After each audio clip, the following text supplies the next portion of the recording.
Double Souls were the best feature added to Battle Network 4, at least in my own opinion. Being able to transform Megaman into a form using abilities from Navis he's befriended was an awesome callback to the classic series and let players play Battle Network 4 the way that they would choose. Unfortunately, due to how strong they could be, Double Souls had to be balanced and were given a 3-turn limit in addition to requiring a chip to be sacrificed. But what if Double Souls were more like a style change and were a permanent transformation? Those of us outside Japan didn't get this chance, until the Legacy Collection, that is. With the addition of patch cards, Megaman can be permanently transformed into one of his Double Souls with no turn limit or sacrifice required. So I got to thinking, why not take these patch cards and make a challenge run out of them? And given that I came up with my name due to how much I loved Proto Soul as a teen, why not start there? This is my Battle Network 4 Proto Soul only challenge run. The rules for this run were pretty simple. I would play through the first easy mode of Battle Network 4, but have to use the Proto Soul patch card at all times. This sounds easy at first, but there's a catch. These patch cards give Megaman a battle HP bug, meaning that his HP constantly drains in battle. This basically keeps me at 1 HP for the majority of the run, so I'm always at risk of being deleted. To make this challenge a bit harder, I decided to add 2 more rules. First off, I could never use the Mega Buster, and obviously no Buster Max mode. Secondly, I decided that to really fit the theme, I could only use sword chips for dealing damage. This limits my folder to just a few chips, including sword, wide sword, long sword, wide blade, long blade, custom sword, variable sword, slasher, anti-sword, ironically, Z-Saber, and the Proto Man chips. With the rules out of the way, let's dive into the run. So let's start by addressing the first glaring issue, my folder. Fortunately, the starting folder has 4 copies of Sword S, 2 copies of White Sword S, and a copy of Area Grab S. Keep in mind, I specified that sword chips would be the only damage dealing chips, so support chips or defense chips like Area Grab, Invis, and Recover would be allowed, and honestly, pretty necessary given the constant 1 HP nightmare I'll be in. Fortunately, our starting folder includes a secret 7th chip, as the game has a patch card that gets you the Z-Saber chip. Clearly, we'll be using this one, if only to get me as close to dirty usable chips as possible. I'm stuck with unusable cannon, mini bomb, and airshot chips for a while, and clearing one of them out in favor of Z-Saber is helpful.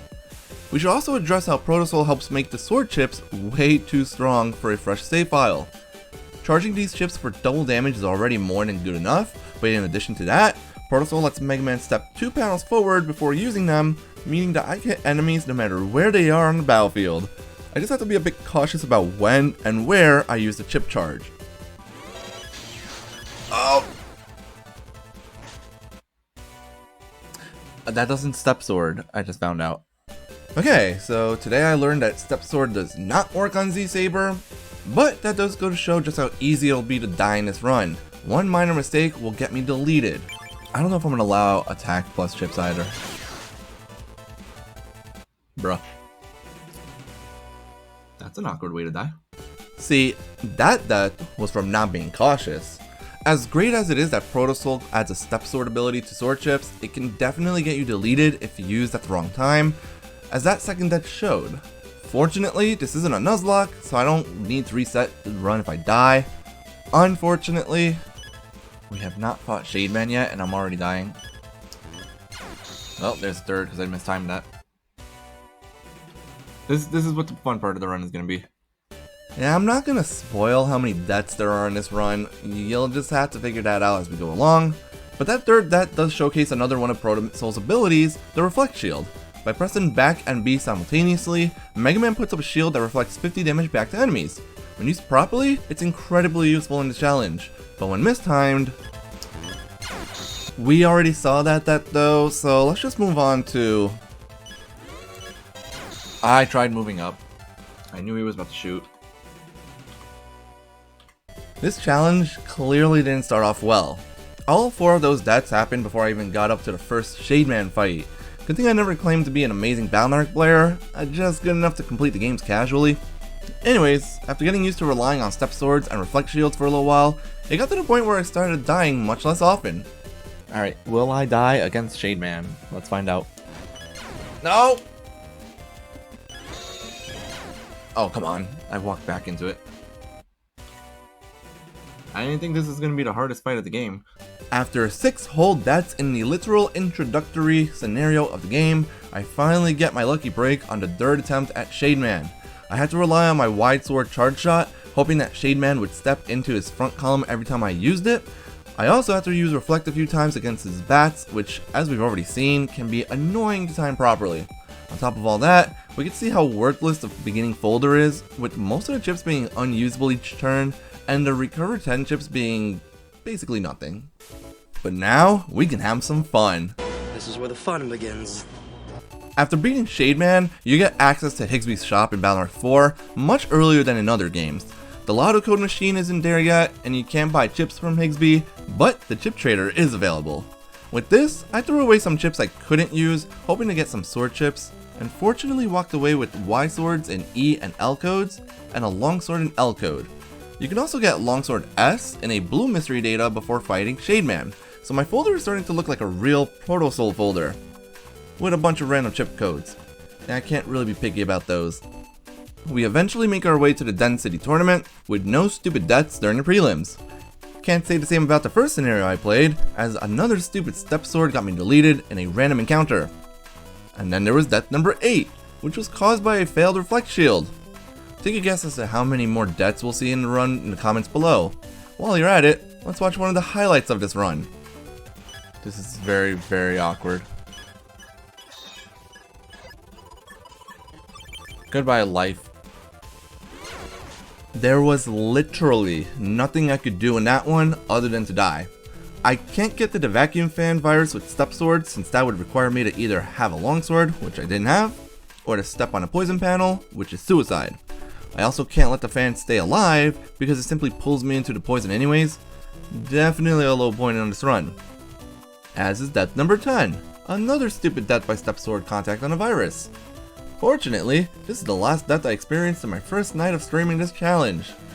Unfortunately, it all happened before the first fight of the Den City tournament, so I look really bad now. The tournament itself was fairly simple.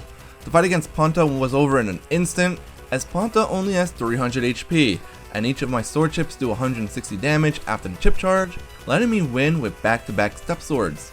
In the next round, I faced Aquaman, which was preceded by one of my finer moments on my stream. I'm fighting Jason Momoa, exactly. If I were to fight Jason Momoa in real life, he would rip me in half and I would say thank you. Although Aquaman has 500 HP, a lucky life sword on turn 1 let me defeat him after the program advance and another step sword. After this fight, Yuichiro teaches you how to use the new double soul feature, but Aqua Soul seems boring, so I'll ignore it in favor of the clearly better one. Lastly, the final opponent I faced was one of my least favorites in the game, Top Man. Unlike the first 2 fights, this one went to the second turn, but luckily, I got Top Man to below 400 HP on the first turn, letting me clean up the fight on turn 2 with yet another life sword. Good thing this program advance counts as a sword, I'm going to be using it a lot. After finishing the first tournament, we get to finally enter the park area where I can get the variable sword chip in the V code from a purple mystery data. I also get access to the Navi customizer here, though I'm pretty much just going to use a custom 1 program for the entire run, seeing as I can't use the buster. This is where I decided to call it a night, leading into day 2 of the challenge, where I needed to stop the toy robots in the Castillo amusement park. Oh boy, toy robot time. Very fine, we love this music. This music's gonna be stuck in our head by the end of this all. This resulted in death number 11 to a pesky melody virus in the first robot comp. Death 12 happened in the final robot comp to a Moloko virus, and resulted in me having to redo the entire last comp since I hadn't saved while I was in there. Eventually, I did make my way to a rematch against Shademan. The first turn goes kinda poorly, as I end up missing all of my attacks against him, but the second turn was perfect. A life sword, charged longsword, and all of my Y swords hit Shademan back to back.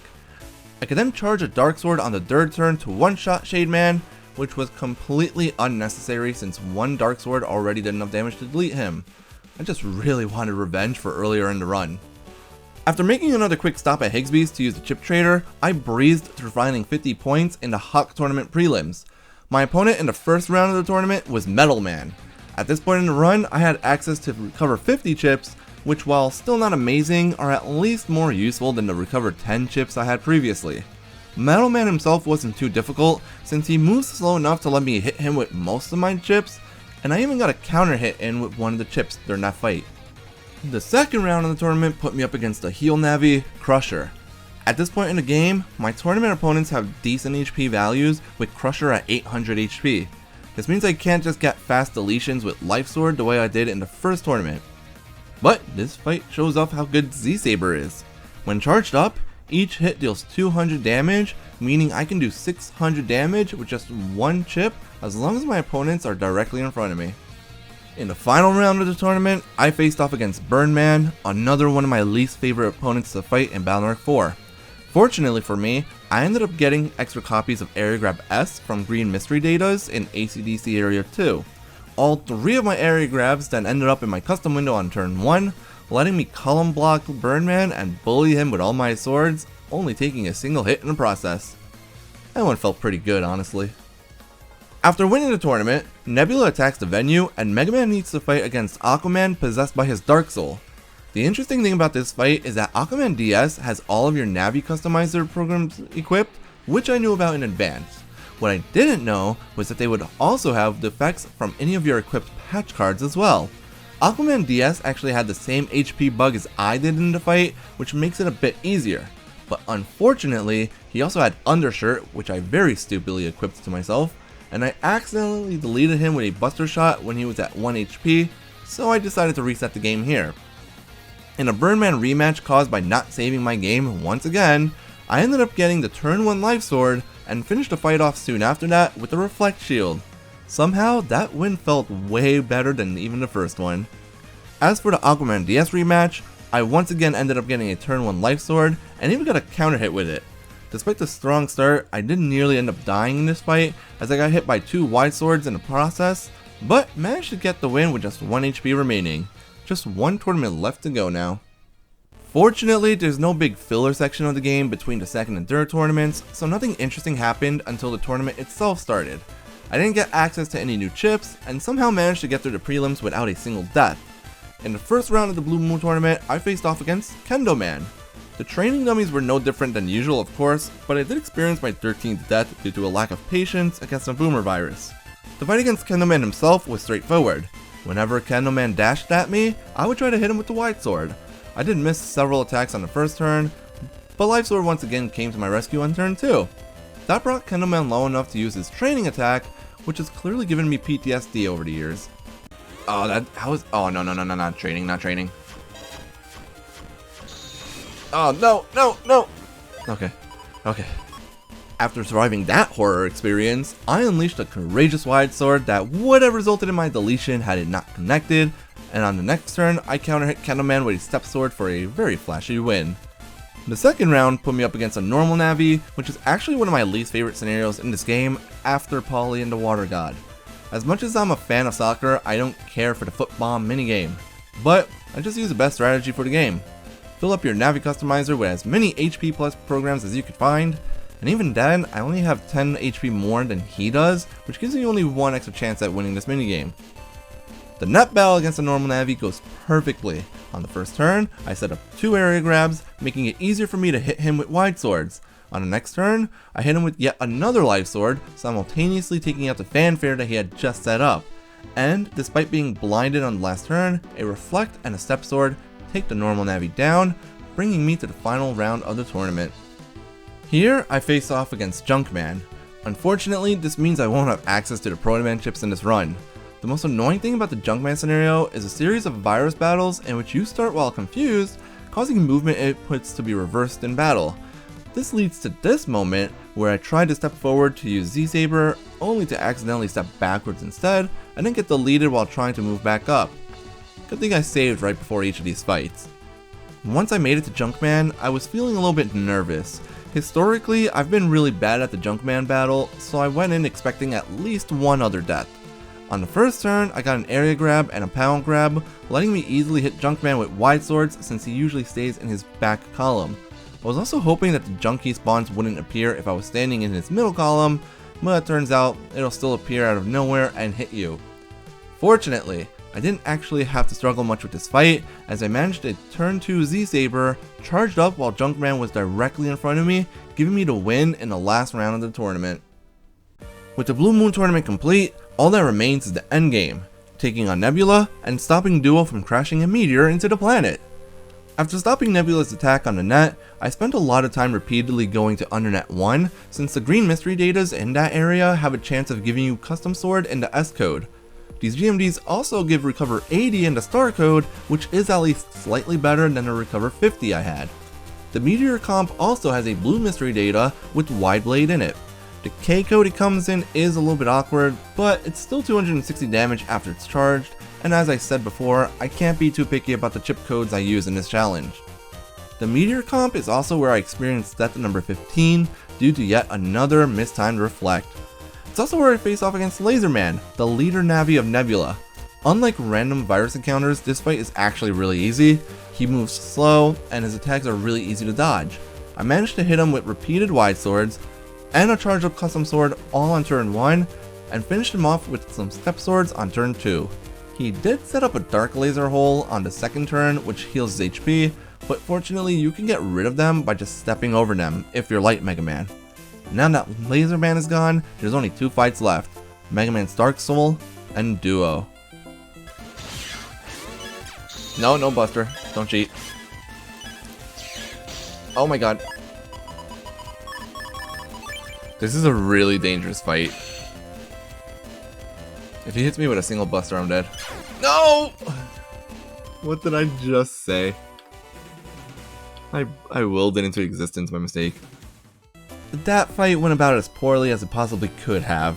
Since Mega Man's Dark Soul uses chips and program advances that you've used throughout the game, it ended up hitting me with a 2x3 panel variable sword. After that, I managed to get its HP down to 1, but since I'm not allowed to delete him with the Buster, I needed to use a wide sword to delete him.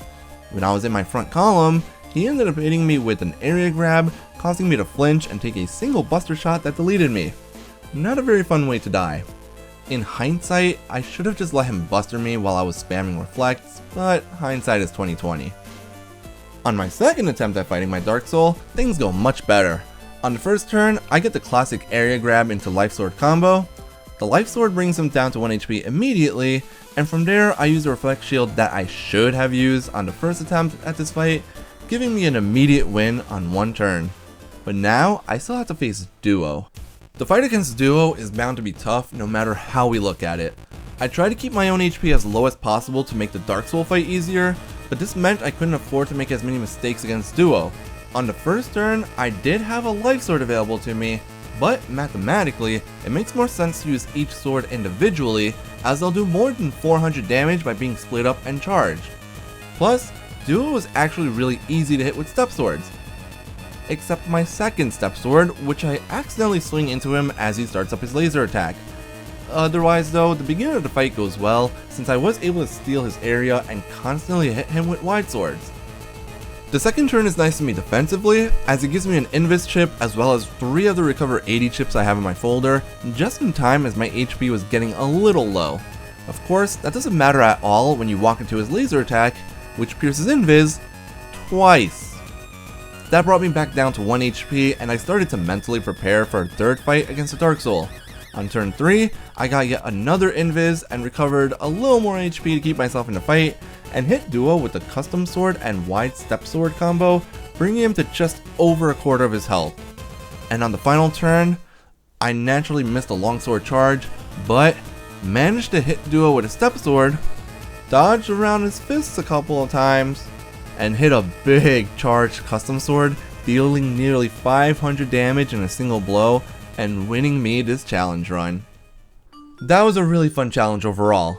We capped out at 16 deaths total, the vast majority of them being to random virus encounters, and way too many of them due to mistimed reflect shields or accidentally stepping into enemies with step swords. I did enjoy playing the Proto Soul challenge first, since as I mentioned earlier, I did get my name from Proto Man EXD. I expect this challenge run to be much easier than most of the other Double Souls, since sword chips are so strong early in Battle Network 4, but the only way to find out will be by trying out the rest of the Double Souls as well.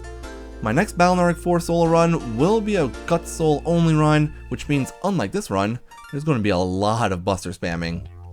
If you like this video, please drop a like and consider subscribing to my channel for some more Battle Network content. I'll be doing a solo run for each of the 12 double souls in Battle Network 4, so look forward to that coming up in the future. I can already say with certainty that I'm not going to look forward to Wind or Junk Soul with limited folders. Well, we'll figure that out when we get there, I guess. But until then, thanks for watching.